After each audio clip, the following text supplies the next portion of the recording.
Welcome to the Disney Wedding Podcast. This show is brought to you by Carrie Hayward's Fairy Tale Weddings Guide, the only guidebook and bridal organizer tailored exclusively to Disney's fairy tale weddings at Walt Disney World. I'm Carrie Hayward, and each week I feature Disney wedding updates, money-saving tips, and interviews with wedding vendors and real Disney couples. I also cover honeymoons, anniversaries, and engagements at the Disney parks and resorts. Join me now as the Disney Wedding Podcast celebrates romance at Disney destinations.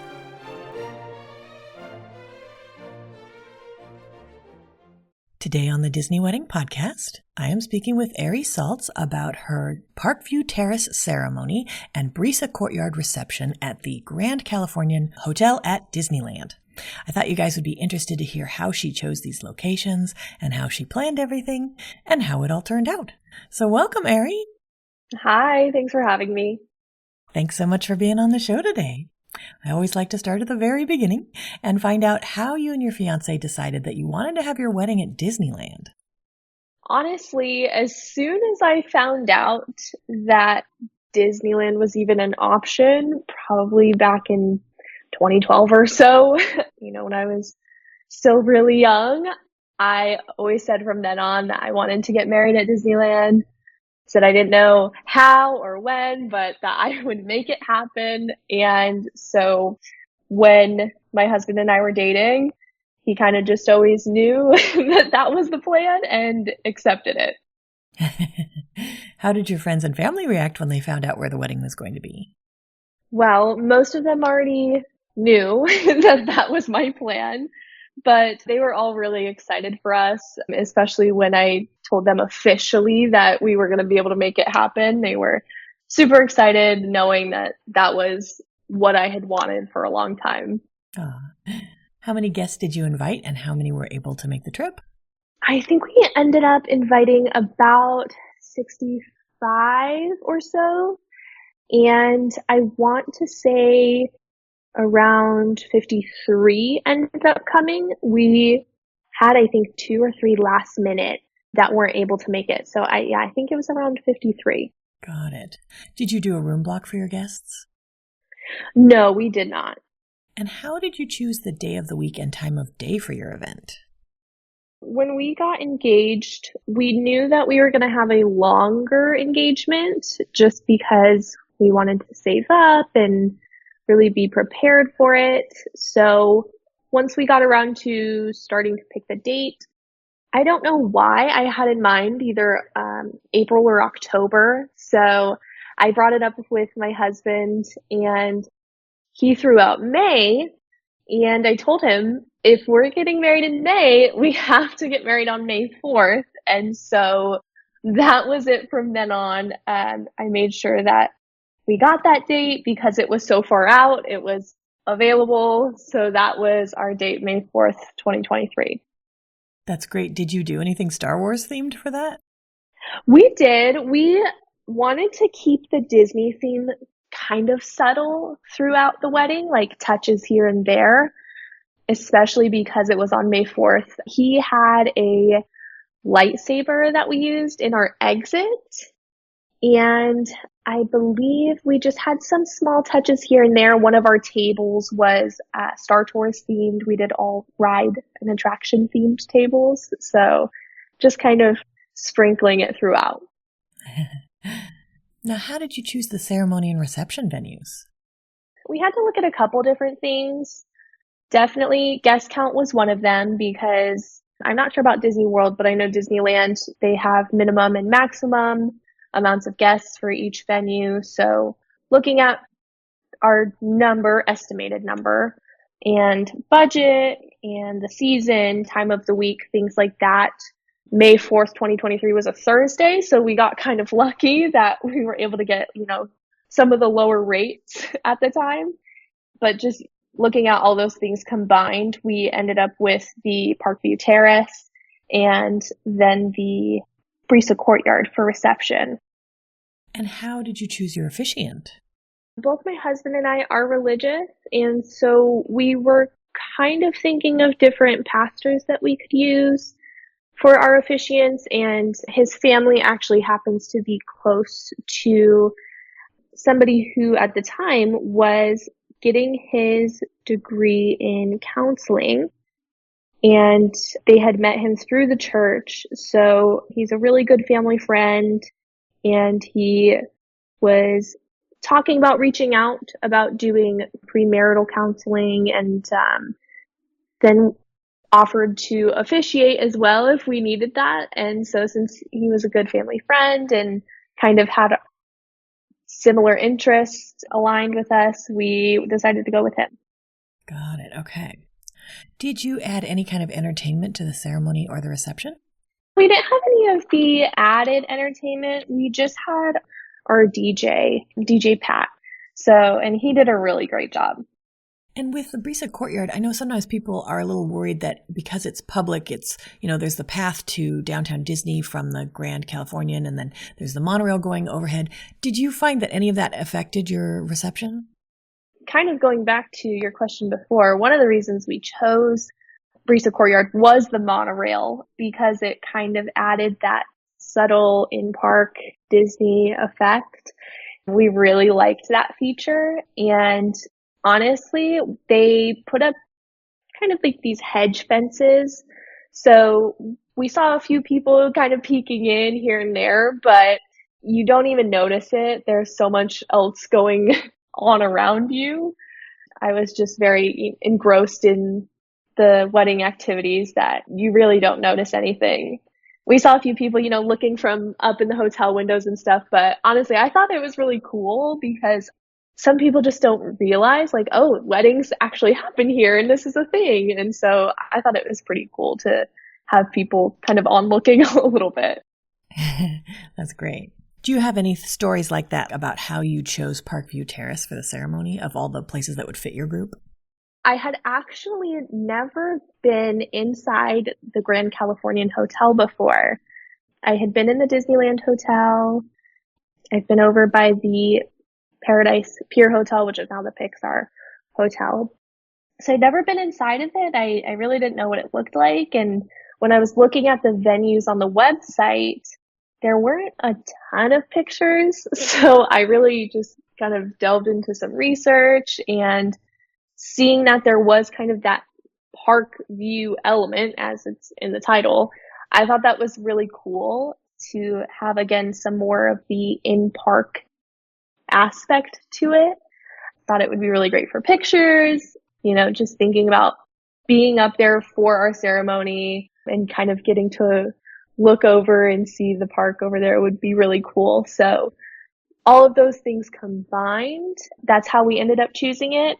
Initially, obviously, because it's the one that's, I feel like, most prominently featured on social media and the Disney fairy tale weddings specials, I wanted the Sleeping Beauty Pavilion, but it was a little bit pricier, and I don't think it could accommodate the numbers that we had. So we ultimately went with Parkview Terrace, but I really liked it because it was outdoors.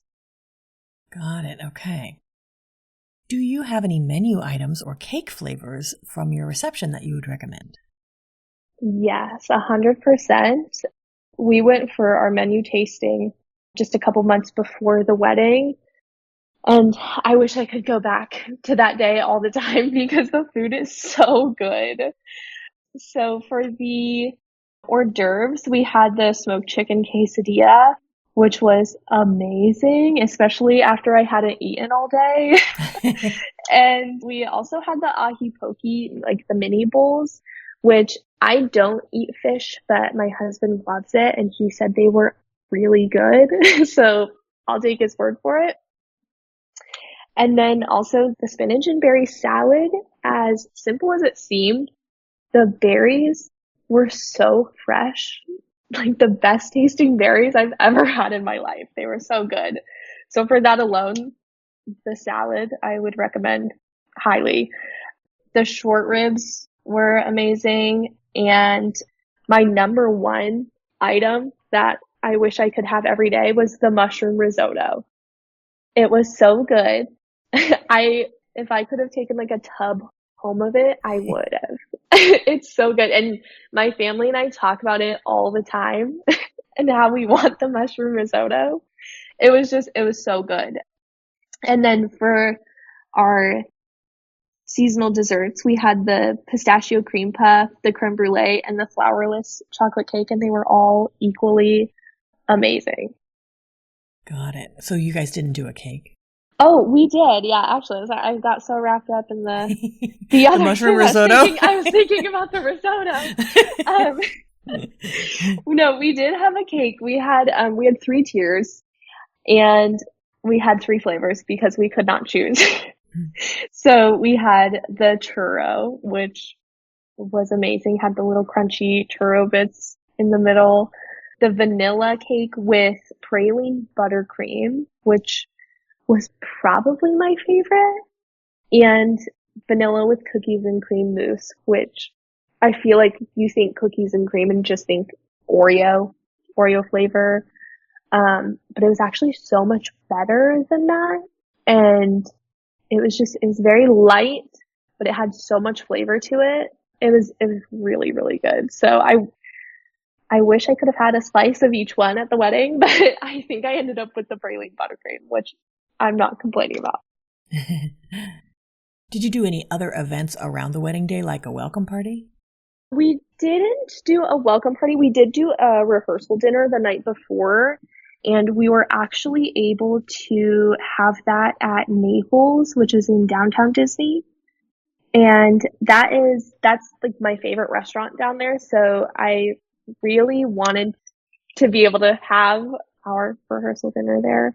So we were able to set that up, which was really cool. And they accommodated, I believe there was like 20 or so of us. So that was really awesome. That's cool. You just made a regular reservation for a large party? I believe it was on their website. They had where you could call for group reservations. And so once we told them that it was for our rehearsal dinner, they were able to, get us over to their event coordinator and get us some pricing and menu details and all of that. And so we were able to set it up that way. That's wonderful. Can you give my listeners a timeline of how the wedding day ran? Yeah. So our ceremony was at 5 p.m., which I chose very strategically because I'm not a morning person. And I was seeing all these people who had, morning weddings, and they were like, oh, I'm up at 3 a.m. getting ready. And I was just like, I can't be one of those people. I'm not a morning person. Bless the people that are able to do that. But we're going with 5 p.m. So I think I ended up waking up around 7:30 or so. And I had actually stayed with my 2 friends at the Disneyland hotel. And my husband stayed in our room at the Grand Californian. So I grabbed my dress and we all walked over there. My mom had breakfast and mimosas in her hotel room until about 9. And we had one of the get ready rooms. So we ended up bringing everything down there to get ready. And the hair and makeup people showed up at about 9:45 and got started on everybody. My hair and makeup took about an hour and a half. So from about noon to 1:30, we took some bridal party, getting ready pictures in our PJs and stuff like that. I got into my dress at about like 2:30 or so, did some pictures with that. And I actually did a couple different first looks. So I did a first look with my bridesmaids, which was super fun. And then I did a first look with my dad and a first look with my stepdad. So that all took about an hour. And then we did family pictures, bridal party pictures, all of that until about 4. And then I just did my final touches and got ready and waited to be picked up by my coordinator and brought to the ceremony location. So about 4:45, we went up to there. Ceremony started at 5, went to 5:30. We took all of our family pictures and bride and groom, just married photos till about 6:30. And the best part, we got to go back to our get ready room for like 15 minutes and shove some hors d'oeuvres in our mouths. And then we were ushered out into our reception, which was from about 7 to 9:30-ish. We ended up getting cut short due to some weather complications. Oh, interesting. Did that affect like the cake cutting or anything? Well, it didn't affect anything, cake cutting, first dance, none of that, like the really important stuff was affected. We just ended up having to leave a little bit earlier than we expected. Got it. Okay. Now, when you were planning, what were some of the most important aspects of the event where you focused your attention or your budget?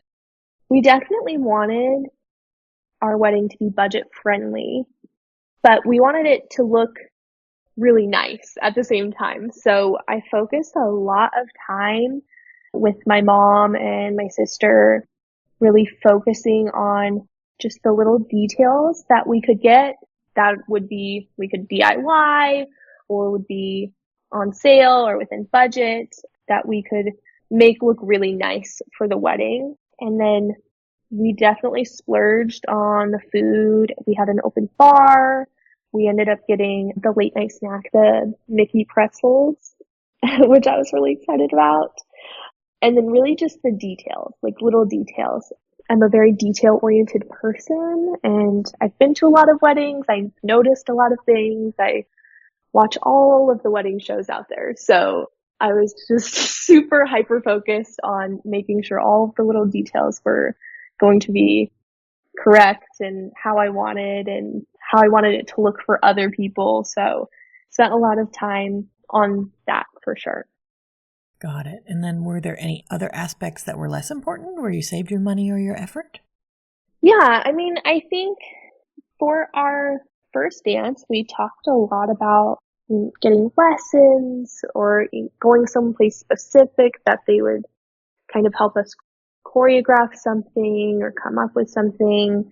And we had all the intentions to do it. We just never ended up booking something. So the week before our wedding, we kind of just choreographed something on our own and practiced a couple nights and came up with something there. So we ended up unintentionally saving some money. And then also for our favors, I wanted to have, again, like a subtle Disney touch, but I didn't want to spend a ton of money on it because, again, as somebody who's been to a couple weddings, you don't always keep the favors, or it's not always something that's, super prominent, I feel like. So I wanted it to be like semi have a use, and also be cost effective. So I ended up making some little cards that just say, thank you for making our day magical or something like that. And I bought like a lot of just Disney pins on Amazon and just pinning them to the cards. And we placed those on people's plates. So it was a cute touch that has a use. Some people have shown me like where they put their pins afterwards, and it was pretty cost effective. I just printed the cards, and the pins, since they were bought in bulk, were, not as expensive. And the last thing, I feel like we saved money on this one, but not effort. I made our save the dates and invites because, again, I'm such a details person that I was like, I just want to make them myself because I was looking through all the websites and I just wasn't finding exactly what I wanted. So I was like, I'll just make them myself. And I made them, we printed them. I wax sealed. I made my friend help me wax seal all of them closed with like a little castle, seal. And they were gorgeous. It took so much time and so much effort that it was nice to save the money, but I probably, in hindsight, would have just bought one of the pre-made ones. Okay. So out of all of this, what ended up being your favorite memory of your wedding day? That is so hard because I feel like I think of the wedding day in sections, like the getting ready section, and then the pictures and the ceremony and the reception. So it's all kind of segmented in my mind, but out of the whole day, and it's very funny because it's so simple. I remember during our ceremony, I was listening to our officiant, and then, we were saying our vows and things like that, and I was just waiting. All I wanted to do was have a conversation with my husband, just talk to him, because there was so much that had happened throughout the day that I felt like I wanted to just catch him up right then and there. So after the ceremony, when we got to walk out and we had a moment together, I was just like, oh my gosh, I've been waiting all day to talk to you.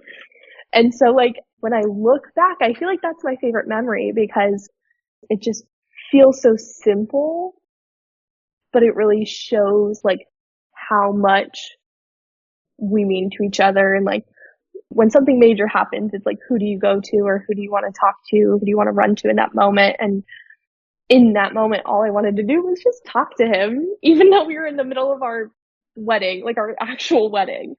I just wanted to have a conversation. Now, did anything go wrong or just not turn out like you expected? Oh yeah, for sure.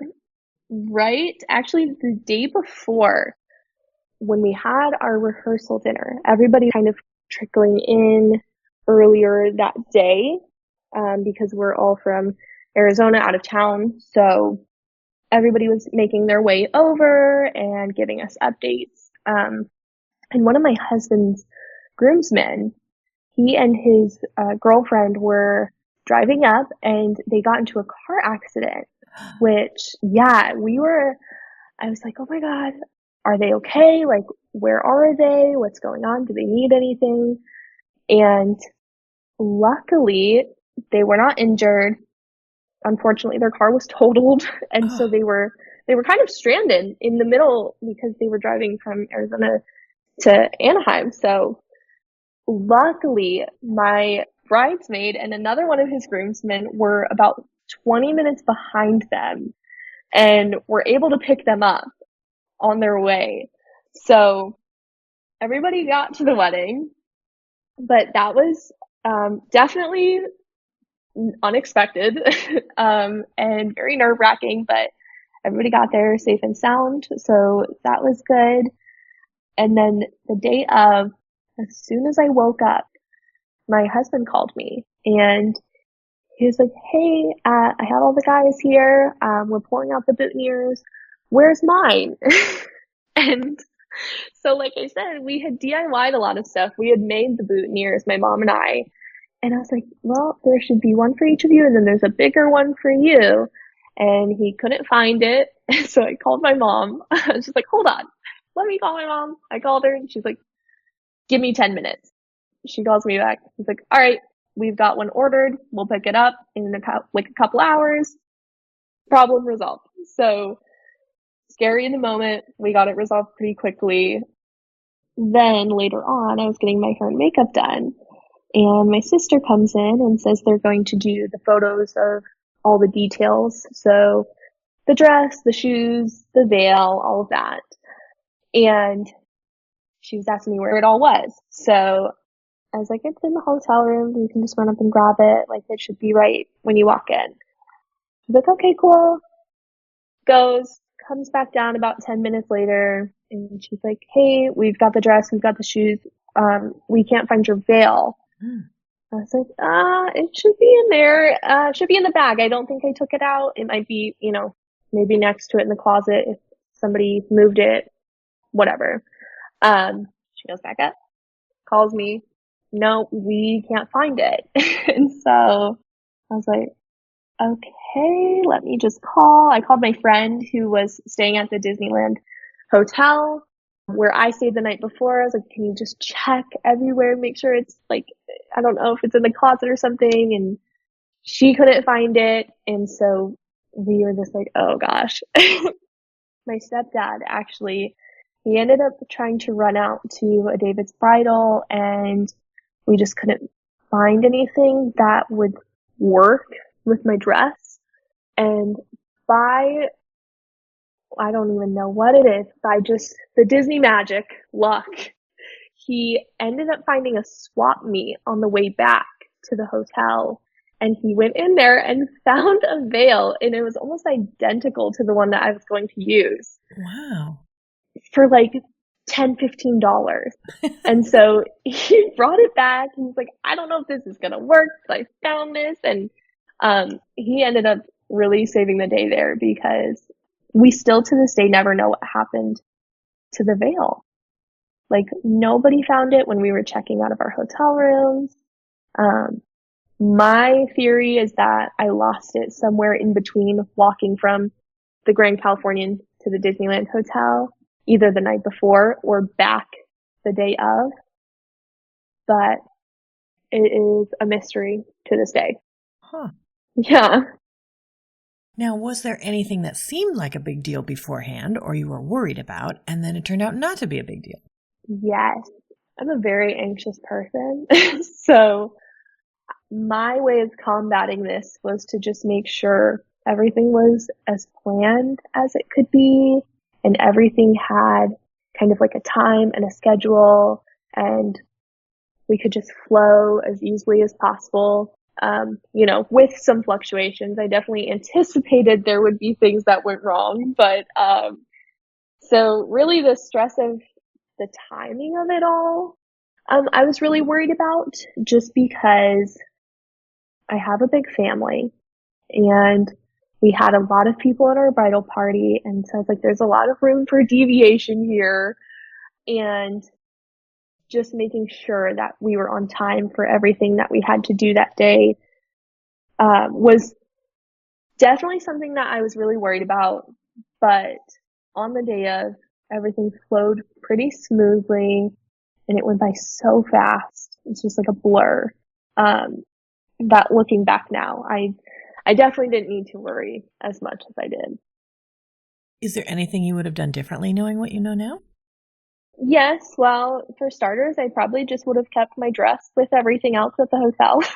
I don't know why I took it with me, but knowing what I know now, yeah, definitely would have kept the dress at the hotel.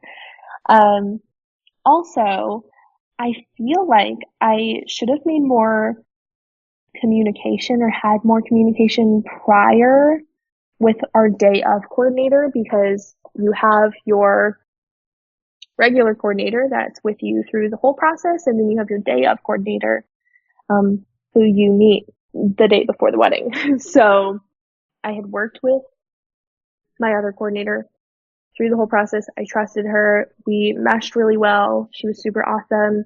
And our day of coordinator was very different from that. And so on the day of the wedding, we definitely had a couple of miscommunications. And I think she ended up getting pretty frustrated a couple times with either me or the groomsmen or my photographer or my mom. And so my mom, being Mama Bear, kept me from all of this stress. She dealt with everything, which she's amazing. And I love her so much for that, because I think she knows it really would have stressed me out having known that all of this was coming up with her. And so we ended up having our other coordinator come as well, and she definitely helped out a lot. But yeah, I think just having more communication with that day of coordinator, really making sure everybody understood everything, would have been helpful. Having maybe a schedule with me or something to run down with her to match with her schedule would have been useful for sure. Interesting. Okay. Do you have any other tips or advice for future Disney couples? Honestly, being out of state was kind of tricky, because obviously you don't really know what things look like until you're there, unless you visit and stuff like that, or you just have to base it off of pictures, which for Disneyland, I feel like they don't have a ton of pictures of the venues and things like that, and information's kind of limited. So I really had to dive deep into research. I joined the Facebook groups and was looking through Reddit threads and things like that. So definitely doing as much research as possible was really helpful, especially like in the initial stages of planning. Getting advice from other people, being able to ask questions or see other people's photos and things like that was super helpful. And especially if you're a Disneyland couple, it's very limited information. I felt like it was really hard to find any information. Like Disney World, I feel like has a ton of resources out there. So just doing your research there is definitely helpful. Having a good support system, people that are willing to jump in and help you. Getting a really good videographer, because I love our video and I know that's something I'm going to be looking back on forever and ever and showing our kids and things like that. We also had an audio guest book, which was really cool because now I just have everybody's voices from that night and you can hear the party going on in the background. So it just brings you right back to kind of like that moment, which is really special, and just having fun with planning because once it's over, that's it. So you got to have as much fun as possible while you can.